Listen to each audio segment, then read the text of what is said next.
Hey, what's up, ladies and gentlemen? It's SONICLOPSIDED, and welcome back to a brand new video. And this time, you are looking at some Doom beta gameplay. Now, admittedly, I didn't know that this beta was gonna enter open beta. I always thought you had to go to GameStop and get that little paper and enter your code that way. But on like Saturday, I had went on my Microsoft store and I saw that it was available for download, and so I downloaded it. And admittedly, because I saw it so late, I didn't get a chance to practice up on this game. So I didn't get that many gameplays. I only got, I think, 3 gameplays that were decent enough to show off. A lot of the other stuff was just me trying to figure out how the game worked. But the game, like the beta itself, was awesome. I really liked it a lot. Had a lot of fun with it. The game, it played pretty well for a beta. You know, it being released so close to release time, I can imagine that this is probably basically what the game is going to be like, because the game comes out in like a month. So the game's more than likely going to be like this. On its full release, maybe a little bit more polished up. I'm not sure.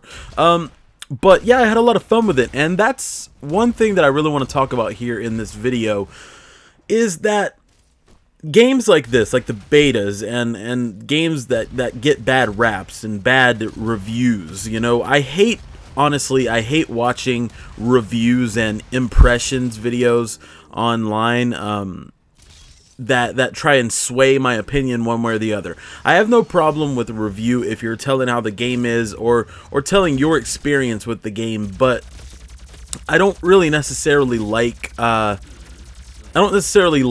being told to not buy a game because it's garbage or whatever like that. I'm one of the people that I would rather experience it for myself to make that final decision myself, because you know, a game that is garbage to somebody could be awesome to the next person. You know, I really love Trackmania Turbo, but the next guy could play it and think it's a garbage game. It's really objective. You know, you have to try it out for yourself, I feel like, if you want to make judgment on it, or find out if you like it or not. That's just how I've always operated. I've never taken reviews words for it, I guess. I've always experienced it for myself. Now, like I said, I have no problem reading reviews or listening to reviews or watching them on YouTube, but I'm not going to let that sway my opinion. Now, this gun that I have right here is awesome. I don't remember what it's called, but it's a one-shot kill. I'm watching the footage back here, and I went on kind of a tear here with this gun, but it's pretty awesome. But anyways, as far as the game goes, this Doom game, people were saying that you know, it's not worth $60, but I could probably get $60 worth of fun out of this game pretty simply. You know, in a couple of days, I would feel like you know, having a good amount of fun, because it's really satisfying when you play really well in this game. You feel kind of like you feel it's really satisfying when you're doing well.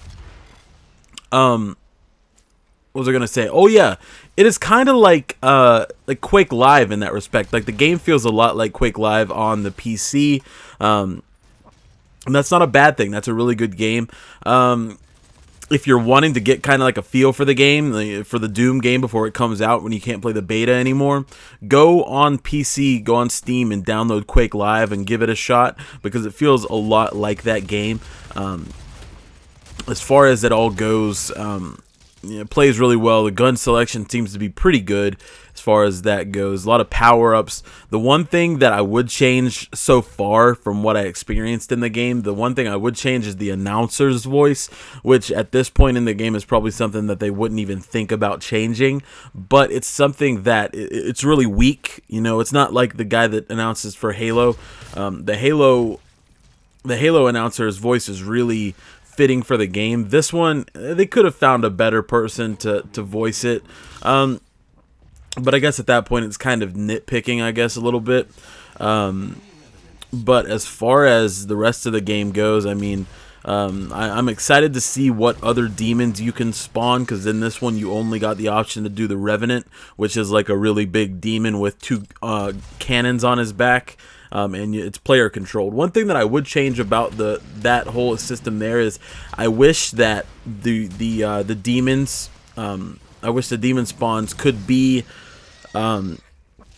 automatic, not not have to be player controlled. So essentially like a sentry gun on like a Call of Duty game, something like that, that would be that would just function. It would just, you know, run around and kill stuff as it's going through the game there.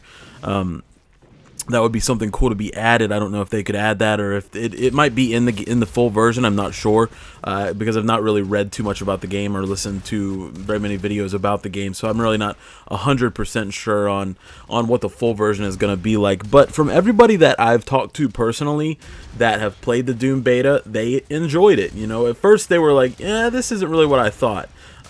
It wasn't like exactly what I thought it was going to be, and admittedly so. You know, you don't think of a Doom game being this way, you know, like a Quake Live kind of feel, or Unreal Tournament kind of feel, but in reality there's not something like this on the market right now, so they could really capitalize on that whole side of things, you know, the competitive shooter that's kind of more fast-paced, but isn't like a Call of Duty where it's like extremely easy to kill somebody. You know, you have to hit people a good amount of times to kill them in this game. So it's like a more forgiving Gears of War style game, I guess, in that respect.